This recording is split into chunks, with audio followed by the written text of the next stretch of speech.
قال الله سبحانه وتعالى قل هل يستوي الذين يعلمون والذين لا يعلمون صدق الله العظيم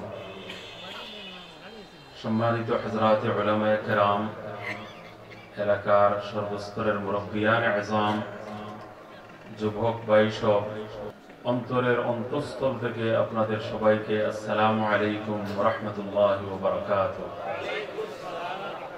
আশা করি আপনারা সবাই ভালো আছেন। আমি 31 ডিসেম্বর একাধারে সফর আরম্ভ করেছিলাম, আর আমি দীর্ঘ ইটালিতে সফর, অনেক 2 শহরের সফর করে কন্টিনিউ সফরেই ছিলাম। সেখান থেকে ইন্ডিয়া থেকে ঢাকায় নামার সাথে সাথে কিশোরগঞ্জের 2 দিন ব্যাপী একটা দস্তারবন্দি সম্মেলন 70 সারা, সেখানে হাজির হয়ে রাত্রি আবার ঢাকা। এরপর আমি পুরো দিন ঢাকায় বেশ কয়েকটা মিটিংয়ে ব্যস্ত ছিলাম। সেখান থেকে সিলেট এসে, সিলেট নেমে সকাল থেকে এখন পর্যন্ত ব্যাগ সবকিছু আমার সাথে। আর আমি নিজে ওয়াদা করেছি গত 6 বছর একাধারে আমি তারিখ দিয়ে সেই তারিখগুলোতে যেতে পারিনি। সুনামগঞ্জের একটা মাহফিল, উনি বার্মিংহামে থাকেন, হযরত মাওলানা আব্দুর রব ফাজি সাহেব দামাত বরকাতুহুম, ওনার মাদ্রাসা। 6 বছর পরে এবার ওয়াদা করেছি যে আমি আমার দেওয়া তারিখ, আজকের তারিখ।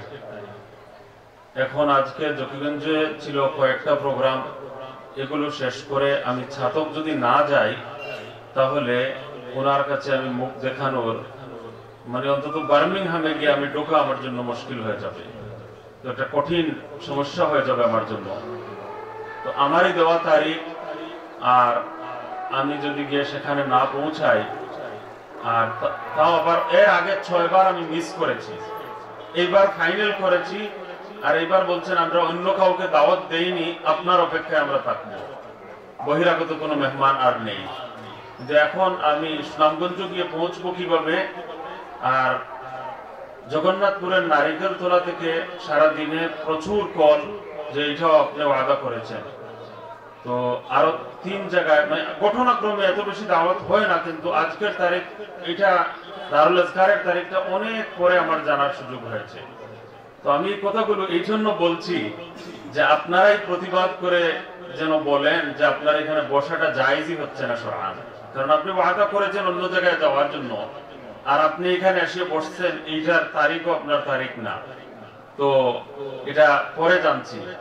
তো এই জন্য আপনারাই যখন বলবেন আমাকে যে আপনাদের জন্য, আমার জন্য এখানে বসাটাই জায়েজ না, তখন আমার জন্য যাওয়াটা যে অন্তত ফরজ হবে আপনাদের দৃষ্টিতে, এই কথাটা বোঝানোর জন্য এই ভূমিকাটা আপনাদের সামনে আমি তুলে ধরলাম, বললাম। তো আশা করি আপনারা আমাকে খুব সুন্দর দৃষ্টিতে দেখবেন। আর হযরতুল শেখ, ফযিলাতুল শেখ আল কাযী লুৎফুর রহমান, সেন্ট্রাল মসজিদের ইমাম লন্ডনের, তার বক্তব্যের পরে আমি মনে করি আর বেশি বয়ানের কোনো প্রয়োজন নেই। আর এরপরে আমাদের শেখ বড় মুরব্বী রয়েছেন, আমি ওনার সঙ্গে এখন দেখা করতে গেলে আমার সব সমস্যা হয়ে যাবে। আমি রাস্তায় খুব আন্ডার প্রেসার আছি, কল আসছে কন্টিনিউ যে আমরা অপেক্ষায় আছি, এখনই আপনারা আসুন। তো আমি খুব শান্তিতে চেয়েছিলাম পেছনে বসে একটু বয়ান শুনবো, সেই সুযোগটাও চেষ্টা করেও পেলাম না। তো যাই হোক, এখানে এসেছি আপনাদের দোয়া নেওয়ার জন্য।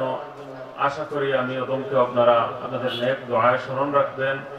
আল্লাহ তাআলা যেন আমার সর্বপ্রথম আমি ওদমের নিজের ইসলাহের জন্য আল্লাহ তাআলা তৌফিক দান করেন। আমি নিজের সংশোধনের জন্য যেন ওয়াজ করতে পারি, ওয়াজ যেন হয় আমার নিজের সংশোধনের জন্য, ওয়াজ শোনা যেন হয় নিজের সংশোধনের জন্য।